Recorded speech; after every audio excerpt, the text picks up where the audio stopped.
Em 24 de novembro de 1971, um homem entrou em um avião nos Estados Unidos usando um nome falso. Ele parecia comum, terno escuro, gravata preta, calmo, discreto. Mas poucas horas depois, ele faria algo que transformaria seu nome em lenda.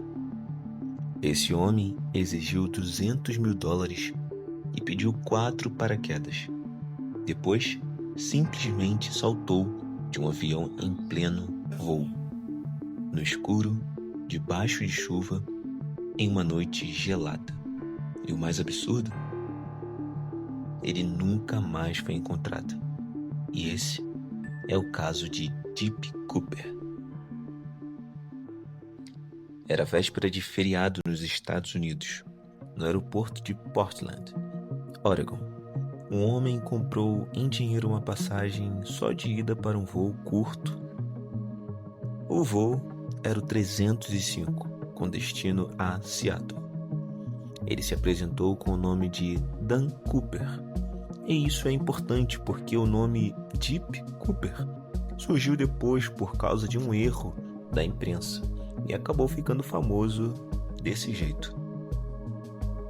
Testemunhas disseram que ele parecia um homem comum, cerca de meia-idade, terno escuro, camisa branca, gravata preta, comportamento calmo. Nada nele chamava a atenção. Ele sentou, pediu uma bebida e parecia só mais um passageiro qualquer. Mas essa aparência comum era exatamente o que tornava tudo mais assustador. Pouco depois da decolagem, ele entregou um bilhete para a comissária.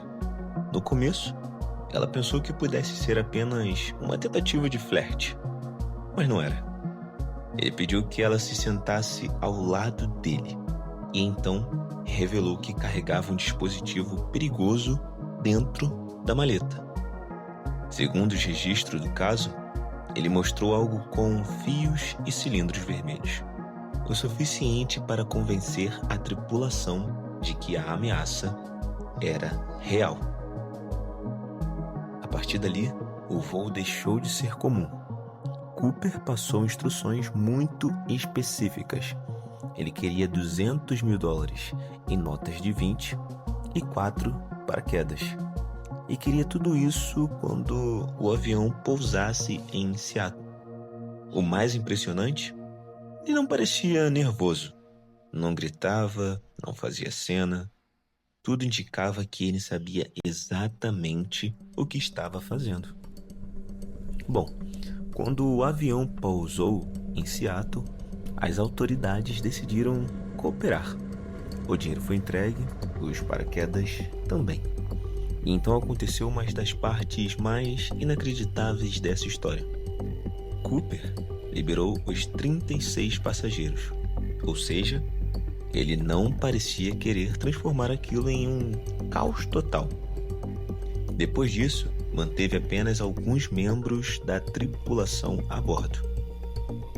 O avião foi reabastecido e ele deu uma nova ordem. Queria seguir viagem com destino ao sul, em direção ao México, com uma rota que passaria pela região de Reno. Só que o verdadeiro plano ainda estava por vir. Durante a segunda etapa do voo, já à noite, Cooper pediu que a aeronave voasse mais baixo, em uma configuração específica. Em algum momento depois das 8 da noite entre Seattle e Reno, algo mudou. A tripulação percebeu uma alteração na parte traseira do avião. E então, Cooper abriu a escada traseira do 727, pegou o dinheiro, colocou o paraquedas e saltou no escuro, em meio ao mau tempo. Quando o avião pousou em segurança, ele já não estava mais lá. Nenhum sinal, nenhuma certeza, nenhuma resposta. Era como se ele tivesse evaporado. E aqui nasce a grande pergunta que transformou esse caso em obsessão mundial. Deep Cooper sobreviveu ao salto? Porque quando você olha os detalhes, tudo parece quase que impossível. Era noite fechada, chuva, vento forte, terreno florestal, frio intenso e ele usava roupas nada ideais para uma operação desse tipo. O próprio FBI, anos depois, destacou que a situação era extremamente arriscada e que muitos indícios surgiram que ele talvez não fosse um paraquedista experiente, como se imaginou no início de tudo. Isso mudou muita coisa, porque se ele não era tão experiente assim, então talvez esse salto lendário tenha sido também o começo de um fim. Assim que o caso aconteceu, o FBI abriu uma investigação gigantesca. O nome interno da operação era Notchak. Abreviação de... Eu vou colocar aí porque eu não vou conseguir falar esse nome. Enfim, durante anos, eles analisaram a aeronave, seguiram pistas em vários estados, ouviram centenas de pessoas, cruzaram suspeitos, estudaram a rota provável do salto e em poucos anos já haviam considerado centenas de suspeitos. O FBI mencionou que até o 5º aniversário do caso, mais de 800 pessoas tinham sido avaliadas. Mas o resultado final, bom, foi sempre o mesmo. Nenhuma prova definitiva, nenhum nome confirmado e nenhum desfecho fechado. Em 1980, quase 9 anos depois, surgiu a pista mais famosa de todas. Um garoto chamado Brian encontrou na margem do rio Columbia alguns maços deteriorados de notas de $20. Quando analisaram os números de série, veio o choque. O dinheiro correspondia ao resgate entregue a Cooper. Ao todo, eram $5.800 em notas, ligadas diretamente ao caso. E isso foi enorme, porque pela primeira vez havia uma prova física concreta fora do avião. Só que, ao mesmo tempo, essa pista não resolveu o mistério. Ela só aumentou as perguntas. Como aquele dinheiro foi parar ali? Ele caiu naturalmente? Foi enterrado? Foi carregado pela água? Foi deixado por alguém?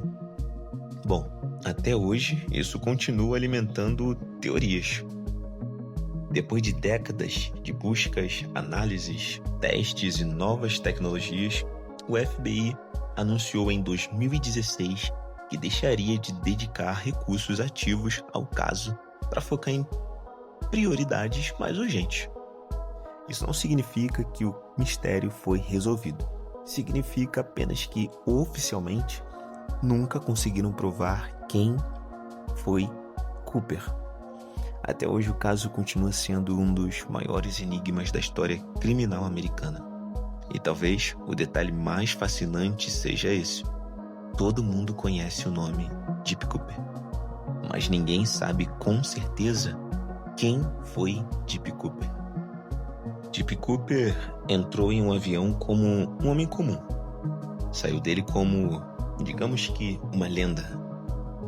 Teve um nome falso, um plano improvável, um salto impossível e um desaparecimento que atravessou décadas. Talvez ele tenha sobrevivido, talvez não. Talvez tenha se perdido na escuridão daquela noite, ou talvez conseguido exatamente o que queria: sumir para sempre. E por isso, esse caso continua aberto aqui, na Pasta Zero. Bom, se você curte mistérios reais, casos sem respostas e histórias que parecem ficção, se inscreva no canal e deixe o like para fortalecer a Pasta Zero. E me diz aqui nos comentários, você acha mesmo que Deep Cooper sobreviveu ao salto? Ou tudo terminou naquela noite? Porque eu quero muito saber a teoria de vocês. Abraço.